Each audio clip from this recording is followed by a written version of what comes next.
What's good? What's good? What's good? What's good? We in here. Today How is you the guys doing? day.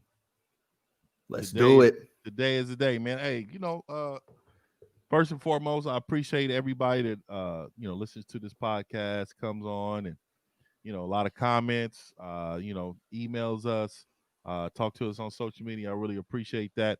My name is Akeem, and this is How's it going? This is Blair Coates. Blair Codes. Hey man, we ready to go. Big news for the Niners. I'm just gonna dive right in. Let's dive right in. Let's Big do it. news for the Niners, man. We lost out on the Jamal Adams, but looks like John Lynch said, "Hey, I didn't even make that phone call, man. How do you feel about that, man? I think that was lightweight, little sneak diss. You know what I mean? Yeah, I think what he was really trying to do is let, Jaquaski Tart know that you're our guy. But there's no way you're telling me you did not inquire about Jamal Adams. It could be a bit of a diss, but I think it's just to kind of make our guy feel better about it. What do you think? I don't know, man, because I think he's been honest. I mean, he's talked about trying to bring in Tom Brady. He said they really kicked the bucket on that one, and they thought about it. They put themselves in position to acquire certain people, man. Odell Beckham, they was honest about that. I mean, so I don't know if he would just really just come out and lie. Maybe this was the case that we really wasn't in the running for him, or maybe they called us. So Hmm. maybe he may be right in saying that I didn't reach Yeah. out. I didn't reach Yeah. out. Maybe they reached out to us, and then he'll be telling the truth. Then you know what I mean? And that I agree with. I'm pretty sure that he's using the word play, but there's no way there was zero conversation about one of the best safeties in the league. I'm not buying it. I ain't gonna lie, man. What does that look like for us now, man? We're heavyweight, they're heavyweight. Yeah, They got some action right now. You know what I mean? They got some true action right now. absolutely. And you know what's funny? When I was looking at last season, I said, "Oh man, turning point. Going forward, Niners are about to start dominating these dudes once again." And then what do? They bring in Jamal Adams. I think they had to do this. Why? Mm, Bobby Wagner is getting killed kill. anytime.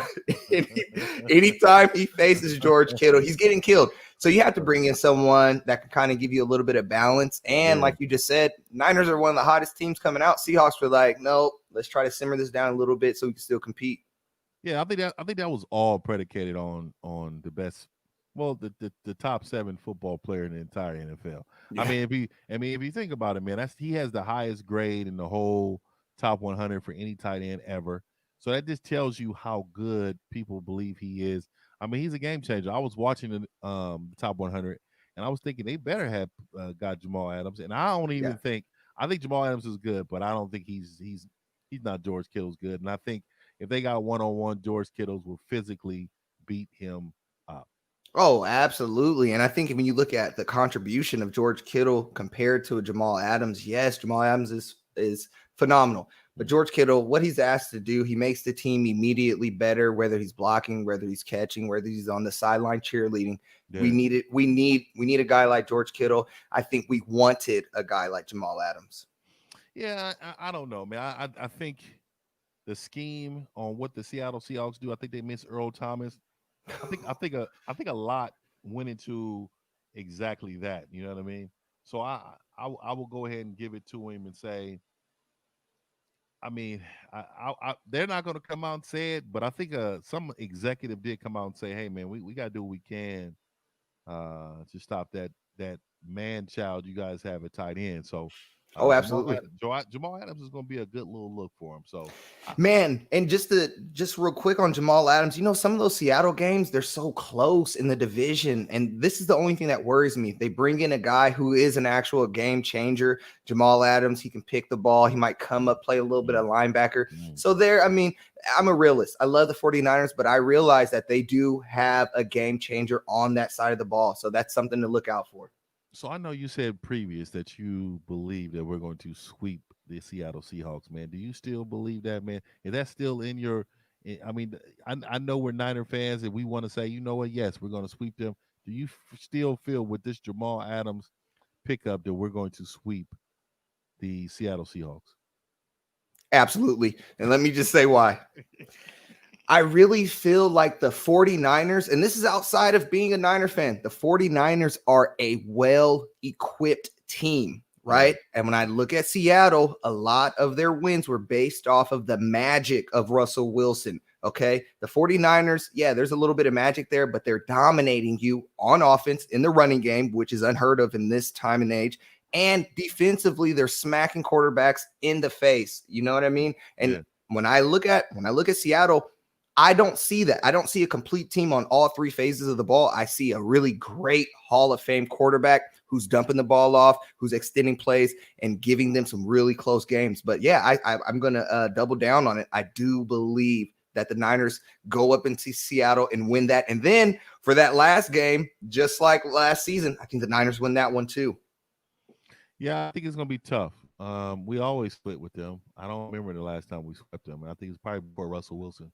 Oh, yeah. But yeah, but I just think that their window is closing too. We have a lot of young talent, and they got some talent, but I don't think they don't have the talent we have. But Wilson is a phenomenal quarterback, man, and he always keeps them in the game. He always keeps them close. I mean, he is a true competitor, and I Yeah. hate playing against him because I like him, but then I hate him when they play us, man. You know what I mean? I just do not like the Seattle Seahawks, but I think we're gonna split, man. I think that's gonna be one of our losses. Unfortunately, the only reason is because I think hopefully the injuries don't play a part, but I also think well, I don't know, because if there's no fans, there's no six man. You know what I Yeah. mean? And I think that is probably a huge factor. They may not win some games because of that. I mean, if you think about it, their whole they're normally a very good team at home. So without that crowd, I don't know if they're going to be able to you know, sweep us now that I think about it. But it's a good chance with Jamal Adams. So let's hop into this top 100, man. I wanted to definitely go over that. Yeah. You know what? Before I get into that, let's talk about this. Let's talk about the NFC West. Okay. Okay, this is probably the best football conference in football right now. Yeah. Rams, 2 years removed from Super Bowl, they're not that bad. Arizona Cardinals, uh, Hopkins, a young quarterback that's good. They have a good nucleus, pretty Mhm. good coach. 49ers, excellent. Seattle's excellent. Man, like it's really the wild, wild west. What are your predictions for us in this division? What do you think that we can? I mean, we play 2 times a year for each team. What is your prediction on what we should look like out when we get out of this wild, wild west? I think any team outside of the NFC West is going to have a very, very difficult time beating Arizona, going to have a difficult time beating Seattle and beating the 49ers. Okay. When I Mm, look at the Rams, I think the Rams are your weakest link in this division. But at the same time, they have Sean McVay who's going to draw it up. He already seen what Kyle Shanahan did all of last season. There's no way that they're coming out and they're going to be sloppy. Now, when I look at within the division, like I said, I think you sweep Seattle. I think you sweep St. Louis. But that Arizona team, my goodness, the mm. problems that they gave the 49ers all of last season, I think that continues. I think there you're going to see a bit of a split. But when you go outside of the NFC, there are not teams that are built like this. And the reason why these teams are built this way, they remember what the Niners were like when Harbaugh was there, that defense, they seen Yeah. the dominance, and it's happening again. And so all the teams in the NFC, they had to build up, and that's what you're seeing. Mm. I definitely believe that we're going to have more trouble than we think. I still think we're only going to lose 3 games this year. Yeah. Just looking at our schedule, and we're really we're a really good coach team. I think that's forgotten. I think we're probably the one of the best coach team in football. Of course, I think Andy Reid is an excellent coach. Bill Belichick, Yeah. and I even think the Bucks coach. I forgot his name. Is that Bill Aries? Or he used to be with Arizona too. But I think Bruce Arians. Bruce Bruce Arians. Arians, there you go. Mm-hmm. I think I think he's a good coach. I mean, there's several good coaches, but I think Kyle Shanahan is not only a good coach, but he's a good play caller. That Outstanding helps play us. caller. that helped us, and we got a pretty good defensive coordinator. Even though I called for his job a year ago, because I felt Yeah. like that he just. But I understand now that he just didn't have the pieces in Yeah. order for him to do what he needs to do. Oh yeah, and when you look at Kyle Shanahan, this man is going to win an NFL ring before it's all said and done, and I really believe it's going to be with the 49ers. We have the smartest coach in the league. Now, Mm. Bill Belichick, yeah, he has the accolades, but when I look at offensively minded, and that's where we are right now, I think Kyle Shanahan is the smartest play caller that we have, and he's a player's coach. Players want to play for him. He puts Yeah, on Little Wayne for his kids. This is yeah, a guy, you know what I mean? This is a guy that yeah. just like you, and you used the perfect word, that nucleus. This guy knows how to form teams and he goes after good quarterbacks. And so when he brought in Jimmy, I was happy about that. Man, I really think we have all the opportunity in the world to get right back to that Super Bowl based on, like you said, the play calling. He has defensive coordinators on their heels. Like Mm. you see them walking up and down the sideline, looking at the board, like, what do I do next? It's phenomenal to watch. I, I'm excited, man. Hopefully we can. I'm very optimistic on this season, only because of this pandemic we're in right now. But I really pray that we can at least get some type of football. Just watching basketball makes me have some type of hope. But they're in a different situation that we are in. But Yeah, shout out to the NFL trying though. I give it to them for that. So let's talk about this top 100. let's do it. I'm not gonna lie. I ain't gonna lie, man. I was very excited. I'm gonna name some names. You tell me what you thought about the number of where they were at. I think so. George Kittle, he was number 7. Do you think that's a great place for him, or you think he should be a little higher?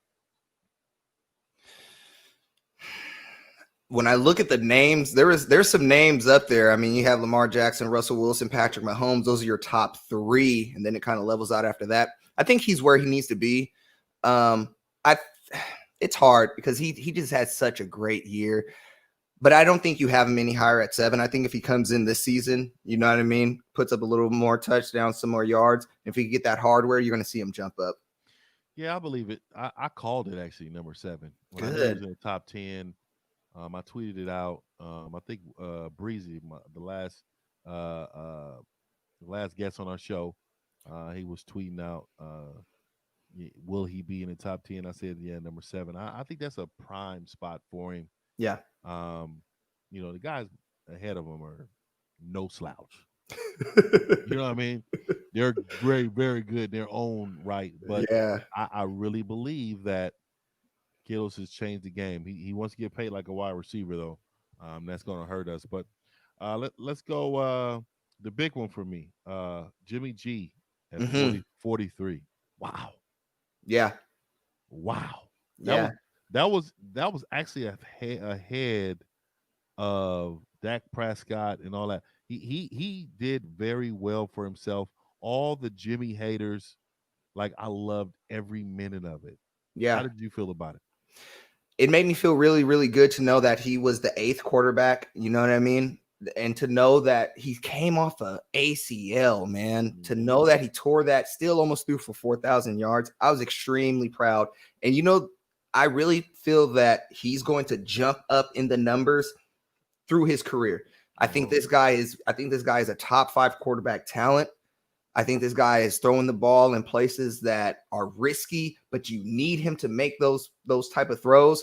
And the 43, it's just based off the interceptions. I mean, you look at his turnover ratio, that's why they're kind of giving him a knock. I mean, it's not even really a knock, it's just real. But I honestly believe he's going to turn this thing around. He's going to be a top 5 quarterback coming into the next season. I think so, man. I'm very impressed with Jimmy G. I think a lot of people are doubters, and I think a lot of it is because what system he's come from.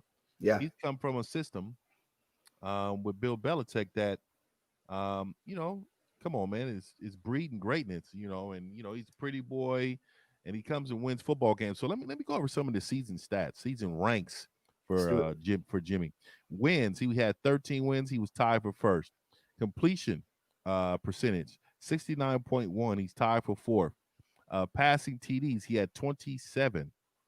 That's tied for fifth. Fourth quarter comebacks. He had 4, and that's tied for first. Game-winning drives. That's he did 4. That's tied for first. Passer rating 102. Come on now, 102 passer rating. That's 8th in the NFL. Man. We just need to get some respect on this man's name. I mean, let's keep it all the way real, man. Yeah. He's not in double digit ranks in none of those. Yeah. He is either first, 4th, 5th, or 8th. That is like the hate.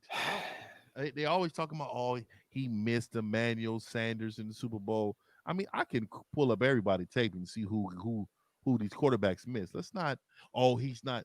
They treat him like they treated LeBron in his beginning of his career. Yeah. When LeBron wasn't hitting threes to win games, and LeBron had to do certain things.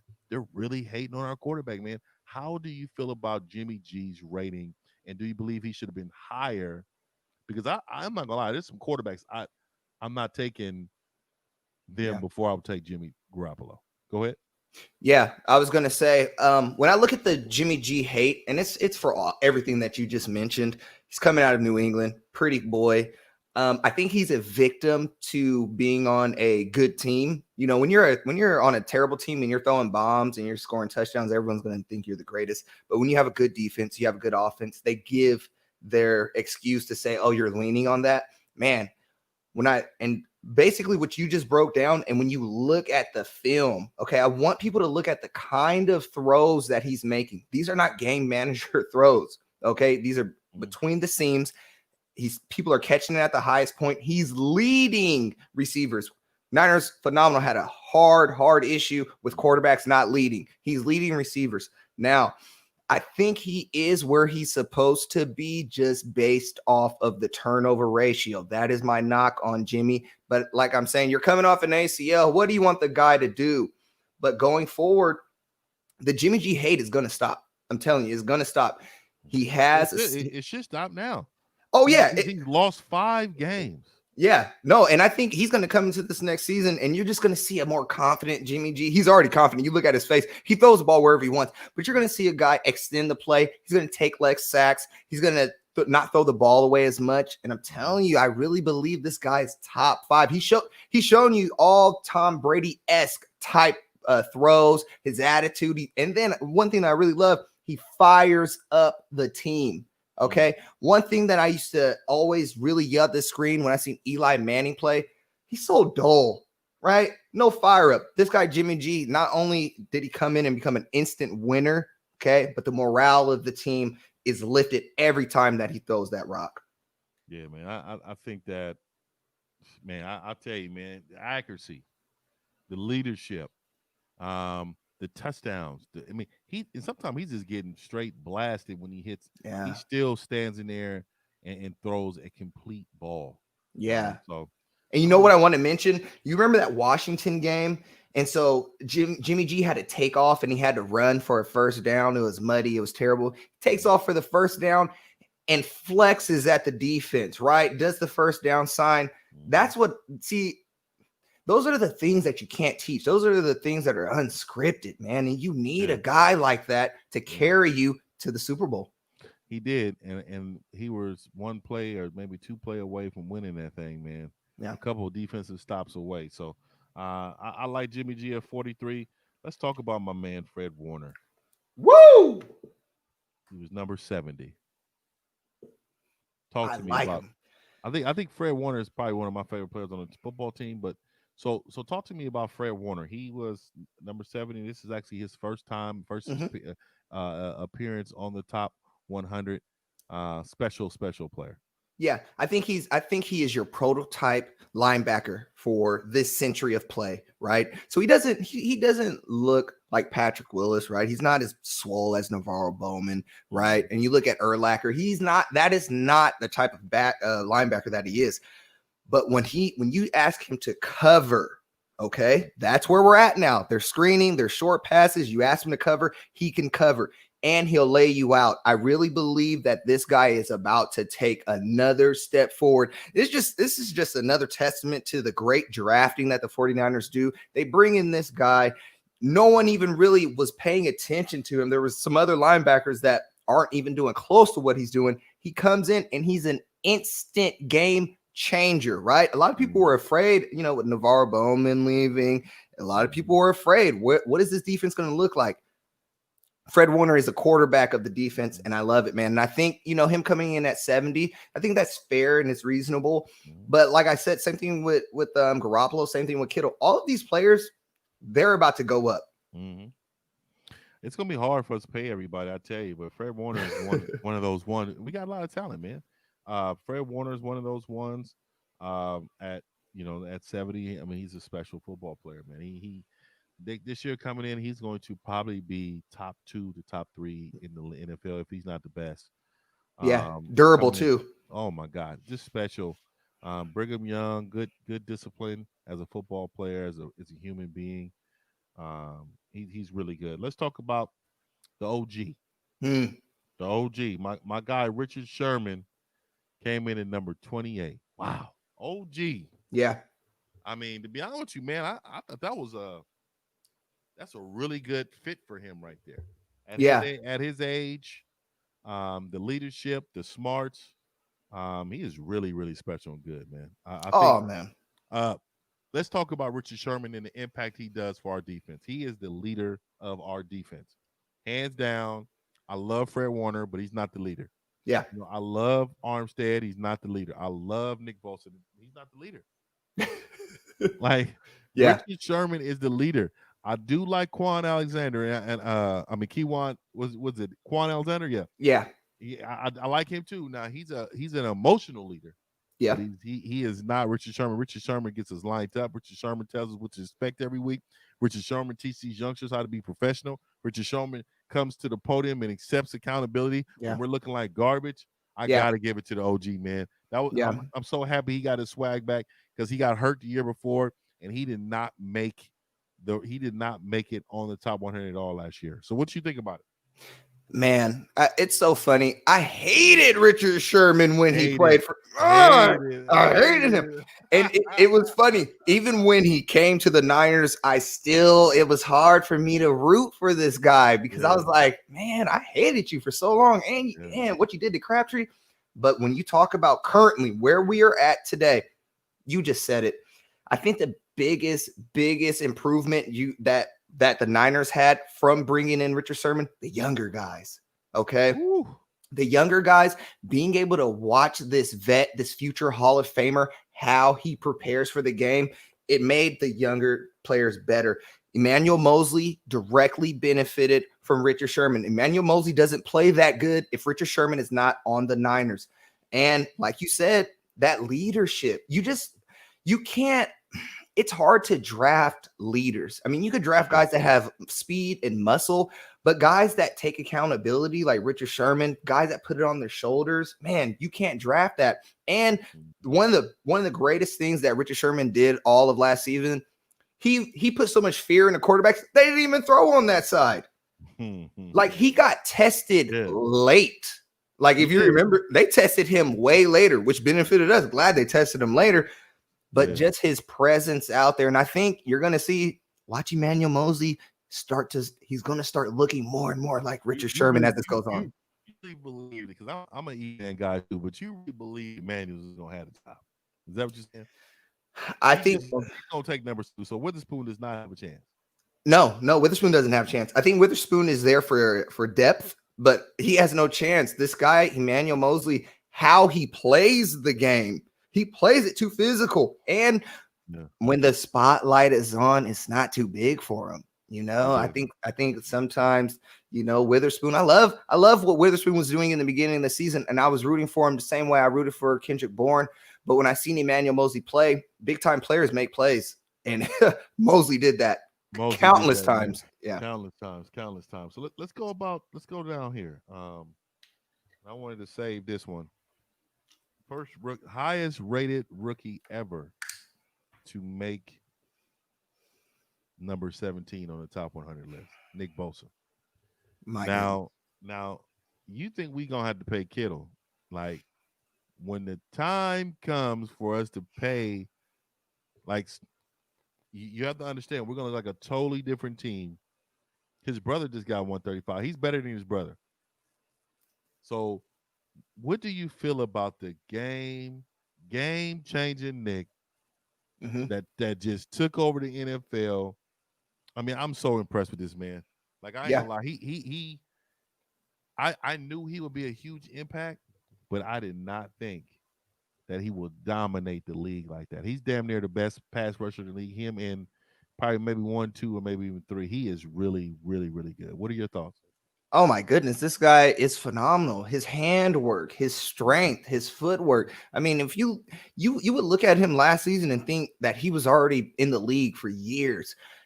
And when you ask what the Niners are thinking towards Nick Bosa, I hope they are saving their money right now. The Niners need to win now so you can feel comfortable dismantling this team because you have all these players, and you're going to, like you said, you're going to have to start paying people. But this guy, Nick Bosa, this is your franchise player. This is the guy you want to eventually retire a Niner, hopefully.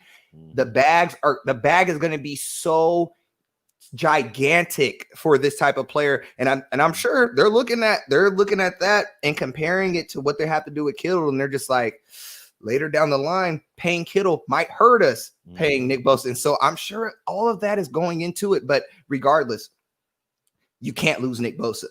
The one thing you don't want is Nick Bosa coming after your quarterback. You definitely you want him in the red and gold. Nick Bosa's special. I think D Ford is really good on the other side. I think that helps. I also think Armstead is really good inside. Buckner was extremely good. Oh Now yeah. we got Kinlaw. We talked about that. So let's talk about it a little bit. Okay. Nick Bosa and his impact on the team. We know that he 13 pressures in the Super Bowl. We know he's a sack artist. But let's talk about maybe a addition to the other side of our D line by the name of Javavian Clowney. Yeah. Yeah. Oh my goodness. Seattle didn't want to pay, right? Not me. Clowney, A lot of people don't want to pay right now. and that makes sense. That makes sense. I would love for the Niners to bring in Jadeveon Clowney. All right. But here's the thing. Let's just be realistic. The cap space isn't there, right? You have all these players you got to pay. The cap space isn't there. I mean, Clowney would literally have to be ring chasing for the Niners to pull this off. But One year, one yeah, year deal. let's just say for make believe that this happens, the Niners are going to definitely terrorize teams. Okay, they're going to terrorize teams. Clowney coming into a team where he doesn't have to be the man. When he went to the Texans, he was asked to be the man. He was asked to be the man. He should have been though. He was drafted high. Yeah, He was a freak, an yeah. absolute freak in Michigan. Yeah, and for one reason or another, didn't work out. Went to Seattle, didn't really need to absolutely be the man, but need to be the guy on defense at least. And I think he was spotty. You bring him into the Niners, you say, "Hey, all we need you to do is similar to what Ford does. Just go after the quarterback I for agree. for 2 to 3 plays." I agree. I just know that we'll see. I like him. I just think that when he decides to play, I think he's really good. But other Yeah, than that, I think he takes plays off. But him and Nick Bosa, oh, nasty. I just think good luck NFC if we sign him. I do think we definitely need to talk to them. Oh yeah. At least kick the bucket and see what they want. I mean, see what he wants. But I definitely think we should definitely bring him in. Me too. I want to bring him in. I think that D line would be the morale would be uplifted. You bring in Jadeveon Clowney, Mhm. man. Like you just said, could you imagine him on the outside, Nick Bosa on the outside, Eric Yeah. Armstead, and then our boy Javon Kinlaw in the middle. Kinlaw, man. I just see great things, high ceiling for Kinlaw, and don't put Jadeveon Clowney on the outside of Kinlaw. It's just going to be an Ooh. issue. It's going to be an issue. Man, I'm just thinking like it's so much potential, but we got to reel this one in. So let's Yeah. get to this. Let's get back to this top 100 because there, me and you spoke, and we spoke about snubs. So give me your biggest snub from the 49ers that you felt like should have been on that top 100. I thought Arik Armstead was snubbed. I Mm, honestly do. I thought Arik mm, Armstead, he was more than an improved player. I mean, he actually showed you that he can be dominant in games. Um, mhm. I think he deserved it. I mean, at least to be somewhere in that bottom 90 to 100. I mean, goodness gracious. I mean, you're telling me a guy that comes in, disrupts, is a disruption all the time, touching the quarterback all the time, big body. I just think he was snubbed, but I also believe it was because his previous seasons, right? They want to see a body of work from this guy because a lot of people were doubting Arik Armstead, just to be honest. When you look at Twitter, you hear analysts, a lot of people were doubting him. But I think he turned it around last season, and they looked at it as an improvement season and not so much where he deserved to be on the list. It was hard for me because I think he should have. He definitely could have been at least in the 90s. Yeah. He could have been up there. But I'm going to name a guy, and I know maybe because I'm a homer, but I really believe Deebo Samuel should have made the top 100. And the reason why is because he did everything. And not only did he ball during the regular season, but he showed up when it meant the most, which is in the playoffs and especially in the Super Bowl. I'm looking up who I want to see the receivers who were in the top 100. See, the thing is about Keenan Allen and them was back there. Keenan Allen, he's a beast. But I mean, I just look at a lot of that reason why he wasn't like promoted like that is because he's not actually catching a lot of balls. He'll run it. He'll catch some balls, but he'll run it more than anything else on a jet sweep or something. Just what his coach wanted him to do, though.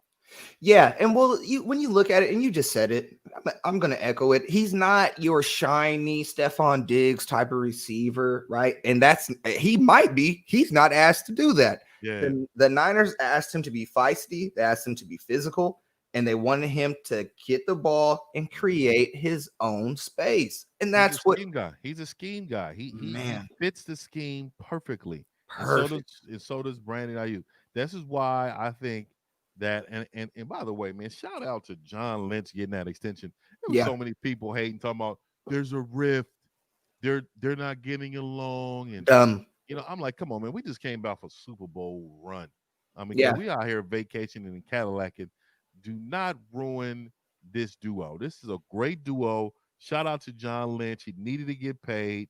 I'm also happy for my boy Raheem Mostert. Yeah. Come on, Raheem. Come get this money. Yeah. Shut your mouth and take 120 handoffs next year. Yeah. We will be back in the Super Bowl. And the thing with John Lynch, I think a lot of people forget this side of football, personnel. Okay. Like there's more than just the product you see on the field. I mean, John Lynch is a former player, former safety. So his insight to the game, his fundamentals to the game is why the Niners were successful. Shanahan has seen players, Lynch has seen players, and I'm telling you that partnership, I don't care if there's rifts. I have friends that I love to death that I have rifts with. Doesn't mean that we can't be successful. You know what I'm saying? Yeah.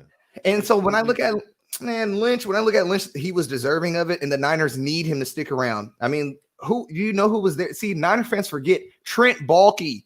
Okay, Trent Baalke was there. Trash. He was trash. Tom Sewell was trash. Mike Singletary, he was the beginning. Mike Singletary had some great draft picks, by the way. Yeah, but he was trash. He got fired from a high school football team, by the way, in Texas. Recently, yeah. Can't win with him. I can't win with him. I would rather have 10. Yeah. And that was the coldest speech, though, man. And he got Vernon Davis. Man, he put Vernon Davis in check so quick, made him grab that helmet. I mean, he was like, go get the helmet. I was like, I can't believe that this man went and did that. National TV just punked a grown man out. Nigga, go over there and get that helmet, boy. I'm not grabbing that. I'm not grabbing that helmet. I'm not grabbing it.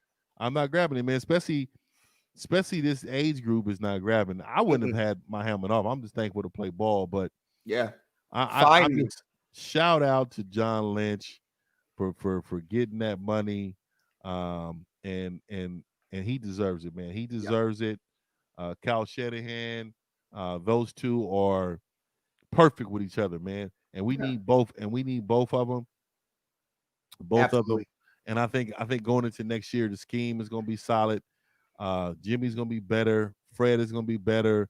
Armstead is going to be better. Yeah. I think the young guys on the team, like Jalen Hurd, somebody mentioned in the comments earlier. I mean, I just can't wait to see him play. and he's gonna give us something. You know Yeah, what I mean? and the franchise now has a foundation. Like, I mean, if you look at the Patriots and why they're so good, the doors are not continuously turning. Like, the same people stay in the seat.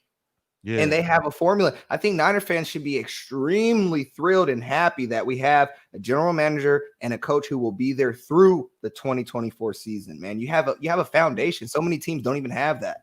Man, shout out to York too, man. Come on, man. I mean, the He dude, said it. because he was a bum too for a minute. He kept paying all these coaches for like a year, but he said, you know what? I'm done. I'll go ahead and give these guys 5-year deals, 6-year Yep. deals, and let's just call it. Let's just get it. Let me get out of the way because I obviously don't know what I'm doing, and he did. Yeah. Nope. He did. We were garbage, hot trash. I know. And you know what's crazy? I wanted that ring so bad for him because I remember when he said we're going to win with class, I thought that was the softest comment I ever heard in my life. I said, what do you mean you're going to win with class? It's football. But when I seen kind of how the team, that was classic offense, classic D. I was like, if we win this ring, he was right. And people going to have to put a little bit more respect on Jed York's name. I like Jed York. I didn't like how he moved the team out of San Francisco, but I knew he had to because the city just wasn't want to make room and too expensive. My city's crowded. It just wouldn't have worked logistically, so he had to move it. But as long as they kept it San Francisco 49ers, I know it's not too far from the city there in Santa Clara. But Levi Stadium is wonderful. I will be at Levi Stadium, sometime soon, man. Hopefully, man. If they let us buy tickets, I'm trying to go to a Thursday or Monday night game or something. Let's do it. So, yeah, man. Well, man, hey, we got this one in, man. It's another episode down, man. Go ahead and subscribe if you haven't. Go ahead and share it with your buddies. Go ahead and comment. If you don't believe anything we saying, please comment below. Tell us how you feel. One of my biggest questions I always want to ask fans: what is your prediction for our season going into this season? Like, what is your prediction? Your win-loss? Go ahead and put it in the comments so we can definitely take a look at it. You got anything else to say before we get up out of here, brother? Pay George Kittle. Get him his money, man. Somehow I heard it was close to a deal, man. So hopefully we'll all work that one out, man. I pray, man, because if they announce that, that would help me sleep at night, man. Me too. Me too. We need it. Bro. We need him. All right, bro. Okay. Hey, great doing this one with you, man. Again, we'll be back next week. Peace out.